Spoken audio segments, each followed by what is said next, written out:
उत्तर प्रदेश में आज 36 करोड़ से ज्यादा पौधे रोपने का रिकॉर्ड बनेगा। जी हां, सीएम योगी आदित्यनाथ ने आज लखनऊ में कुकुरेल नदी के किनारे सुमित्र वन में पौधारोपण किया है। पौधारोपण जन अभियान 2024 के तहत इस बार एक पेड़ मां के नाम लगाने का आह्वान किया गया है। 1 जुलाई से 30 सितंबर तक यह अभियान चलेगा। सीएम ने प्रदेश के सभी लोगों से अपील किया है कि राज्य में चल रहे वन महोत्सव के बीच वृक्षारोपण के इस पवित्र अभियान का हिस्सा बनकर पर्यावरणीय चुनौतियों का सामना करने के लिए आगे आएंगे और इस अभियान का हिस्सा बनकर अपनी मां के नाम पर एक पेड़ जरूर लगाएंगे। इस बार रोपण के बाद स्थलों की जियो टैगिंग भी की जाए और अभियान के बाद यह भी सुनिश्चित करने के लिए पुख्ता इंतजाम किए गए हैं कि पौधे सुरक्षित रहें। इस कार्यक्रम में वन राज्य मंत्री डॉक्टर अरुण कुमार सक्सेना और अन्य गणमान्य लोग भी मौजूद रहेंगे। इसके अलावा सभी जिलों में पौधे रोपने के लिए अलग अलग मंत्रियों के विभागों को लगाया गया है। अधिक जानकारी के साथ जुड़ गए हैं सहयोगी पवन सिंह लखनऊ से हमारे साथ लाइव। पवन, जिस तरह से देखा जाए उत्तर प्रदेश में आजकल काफी विश्व रिकॉर्ड बनाए जा रहे हैं। हमने देखा जब दियों का सबसे ज्यादा दिया एक साथ जगमगाने का रिकॉर्ड और खिताब उत्तर प्रदेश के नाम आया। अब 31,000 करोड़ समथिंग कुछ पौधे लगाए जा रहे हैं। ये पौधे लगाने का लक्ष्य के पीछे मंशा क्या है, रूपरेखा क्या है और उसके बाद इसकी देखभाल करने की क्या कुछ रूपरेखा तैयार की गई है? क्योंकि अगर सरकारों ने इन कुछ 5-10 सालों में हमने देखे इतने पेड़ लगाए हैं या इतना पेड़ लगाने या दिखाने का बखान किया गया, उस हिसाब से भारत में जंगल के अलावा कुछ होना नहीं चाहिए था। जैसे कि हर राज्य 31 लाख 20 लाख इस तरह से सभी लगा रहे हैं। लेकिन हाँ, अब उत्तर प्रदेश में जो ये रिकॉर्ड बनेगा उसके बाद की क्या तैयारी है कि जिससे जो पौधा है वो पेड़ बन पाए? जी बिल्कुल दीपक, देखिए इस बार मुख्यमंत्री ने इस तरह का संकल्प लिया है क्योंकि जिसमें प्रधानमंत्री ने जो अभियान चलाया है एक पेड़ मां के नाम, उसको लेकर के मुख्यमंत्री ने पूरे प्रदेश में सभी से अपील किया है कि हर व्यक्ति अगर मां के नाम एक पेड़ लगाएगा तो जैसी बात है कि प्रदेश में 24 करोड़ से ज़्यादा की जनसंख्या है। अगर इसमें से 5% भी लोग इसमें इस आह्वान पर अगर खरे उतरते हैं तो उनका जो योगदान है उस प्रकृति के लिए काफ़ी होगा।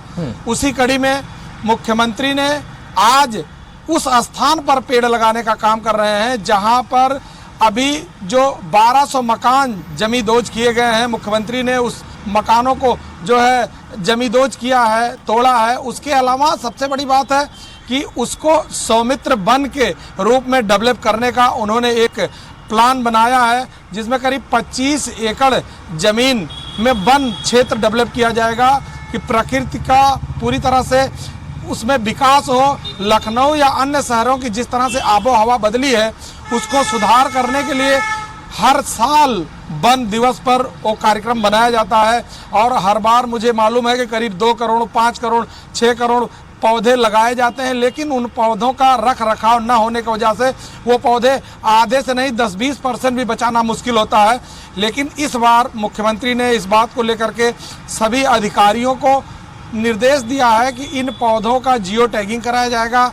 इसके अलावा उसकी जिम्मेदारी दी जाएगी विभागों को और जो लोग उस पौधे को लगा रहे हैं उनको कि इस पौधे का देख रेख किस तरह से हो, उनको पानी या बाकी चीज़ें किस तरह से मुहैया कराई जाए, जानवरों से कैसे बचाया जाए। सबसे बड़ी बात है पौधे लगाना बड़ी बात नहीं है, पौधे को बचाना बड़ी बात है। तो उस बचाने के क्रम में मुख्यमंत्री ने पहले से ही निर्णय लिया हुआ है कि इस बार इसकी जियो टैगिंग की जाएगी और सभी विभागों को निर्देश दिया गया है कि इस बार जो पौधे जिस विभाग के माध्यम से लगेंगे या जो लोग लगाएंगे उनके लिए एक निर्देश दिया गया है कि सभी लोग उस पौधे का रख रखाव करेंगे, देखभाल करेंगे।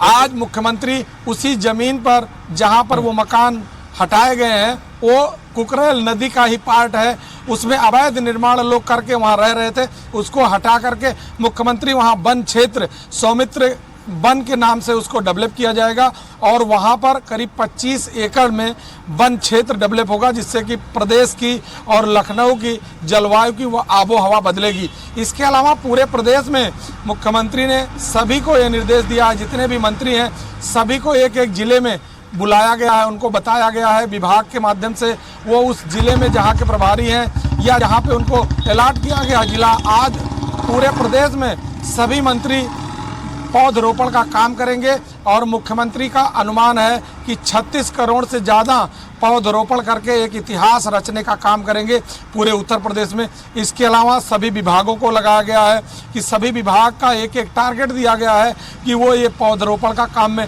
सहयोग करेंगे। इससे पहले ही ये पूरी रणनीति रूपरेखा तय की गई थी कि किस नर्सरी से कितने पेड़ पैदा किए जाएंगे जिसको लगाने की व्यवस्था बनेगी। चूँकि अचानक इतने पौधे मिल नहीं सकते, इसलिए पहले से इसकी व्यवस्था अलग अलग सरकारी और प्राइवेट नर्सरियों में बनाई गई थी। इसके अलावा प्रदेश में जितने भी डिपार्टमेंट हैं उनको अलग अलग जिलों में अलग अलग टारगेट दिया गया है कि वो पौधरोपण करेंगे और सभी को निर्देश है कि उसका रखरखाव करेंगे। आज मुख्यमंत्री का इसके अलावा प्रयागराज दौरा है और इसके बाद गोरखपुर दौरा है। मुख्यमंत्री इस कार्यक्रम के संपन्न होने के बाद आज प्रयागराज जाएंगे।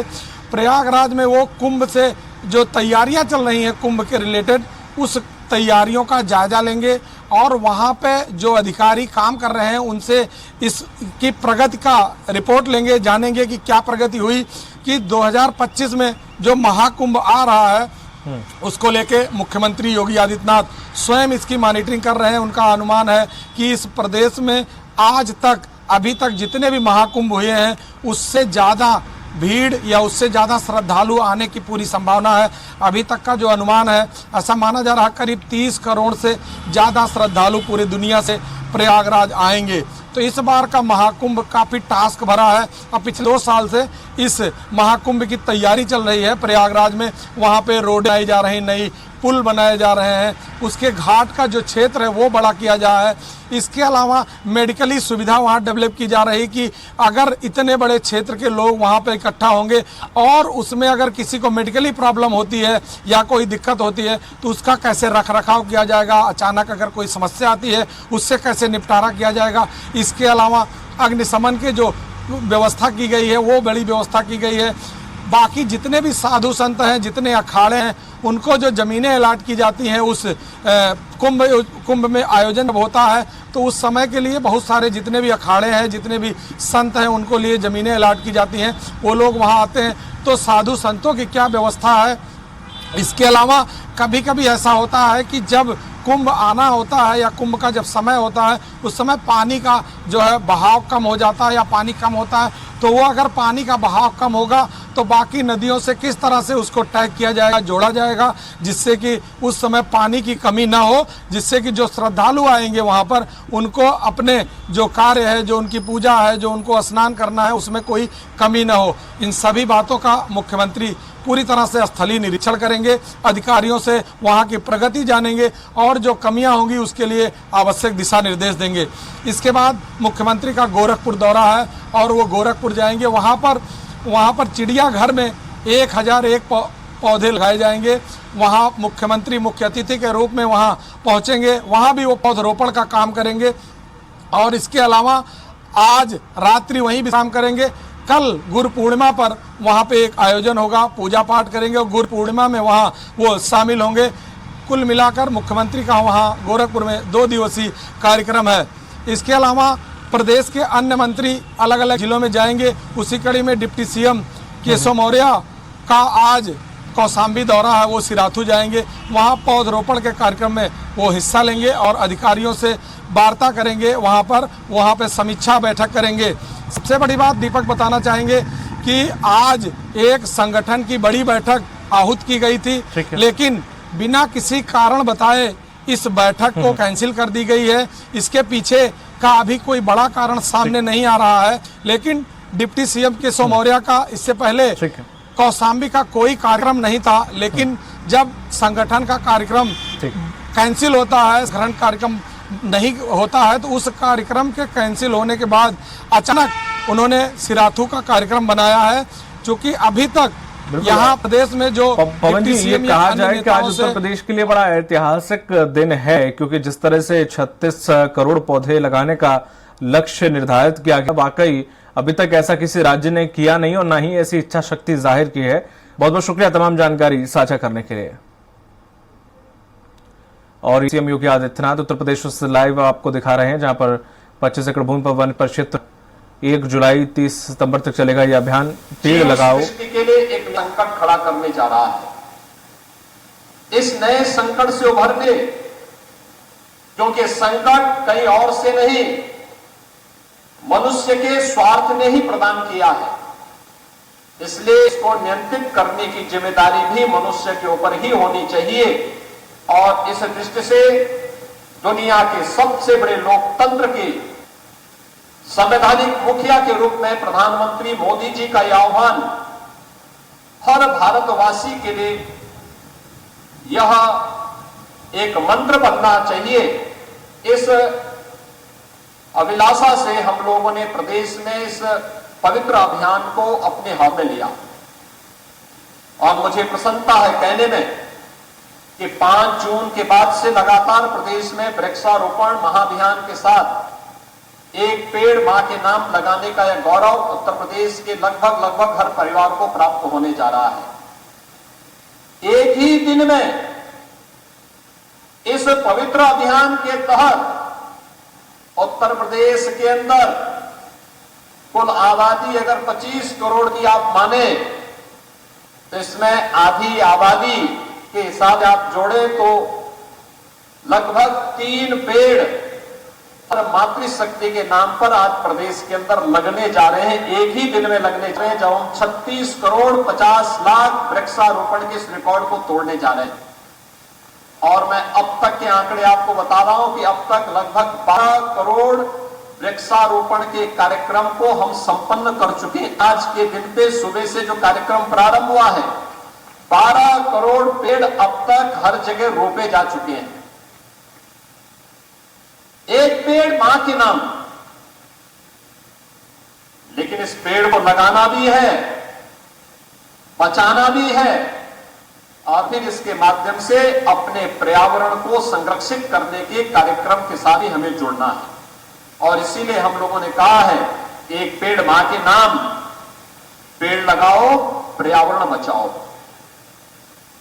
पर्यावरण रहेगा तो आपने देखा होगा गत वर्ष प्रदेश के अंदर एक बड़े क्षेत्रफल में, और प्रदेश ही नहीं देश में भी दुनिया में भी हम लोग देख रहे हैं, अक्टूबर महीने में बाढ़ आई थी। बाढ़ का समय अगस्त और मध्य सितंबर के अंदर अक्सर रहता है, लेकिन गत वर्ष अक्टूबर के अंत में बाढ़ आई थी। बहनों और भाइयों, जुलाई प्रथम सप्ताह में कभी बाढ़ नहीं आई थी। पहली बार जुलाई प्रथम सप्ताह में भी बाढ़ की विभीषिका को हम सब कुछ झेलने के मजबूर हुआ था। 24 जनपद अकेले उत्तर प्रदेश में 20 लाख से अधिक की आबादी नेपाल और उत्तराखंड में आई अतिवृष्टि के कारण बाढ़ की चपेट में आए। ये ग्लोबल वार्मिंग के ही दुष्प्रभाव हैं। और मुझे लगता है कि इस बार का मई और जून का महीना लोगों को एक लंबे समय तक स्मरण रहेगा। टेम्परेचर सामान्यतः हम देखते थे, टेम्परेचर यहां का अमूमन जो देखते थे 42 से लेके 45 के बीच में होता था, लेकिन इस बार टेम्परेचर को 47 से लेके 50 डिग्री तक पहुंचते हुए हम सब ने देखा है। ये वे दुष्प्रभाव हैं जो ग्लोबल वार्मिंग के रूप में दुनिया के पर्यावरणविद हम सबको लगातार देते रहे हैं। और यह जल का संकट भी खड़ा करेगा। तमाम परिवर्तन के कारण असमय बारिश की संकट पैदा करेगा, कहीं सूखा का संकट खड़ा करेगा और इसके कारण होने वाले परिवर्तन से तमाम स्थलों पर अकाल पड़ने की संभावना भी पनपती हुई दिखाई देती है। इन सब से बचाव के लिए ही आदरणीय प्रधानमंत्री जी के मार्गदर्शन और नेतृत्व में उत्तर प्रदेश ने 2017 में सरकार बनने के बाद वृक्षारोपण के इस महाअभियान के साथ आगे अपना कार्य प्रारंभ किया। और मुझे प्रसन्नता है आज जहां हम लोग एक ही दिन में 36 करोड़ 50 लाख वृक्षारोपण के इस कार्यक्रम को संपन्न करेंगे, वहीं पिछले 7 वर्ष में प्रदेश में भारतीय जनता पार्टी नेतृत्व की सरकार ने अब तक 168 करोड़ वृक्षारोपण के कार्यक्रम को संपन्न किया है और 168 करोड़ वृक्षारोपण के कार्यक्रम के साथ जुड़ने के साथ ही प्रदेश के अंदर मुझे बताते हुए प्रसन्नता है कि जो हमने थर्ड पार्टी इन सभी लगाए गए पेड़ों को देखा है, लगभग 75 से 80% पेड़ अभी भी जीवित हैं, अच्छी वाटिका के रूप में वहां पर वे आगे बढ़ रही हैं। यह प्रदेश सरकार के द्वारा किए गए कार्यक्रम का अभियान का एक परिणाम है।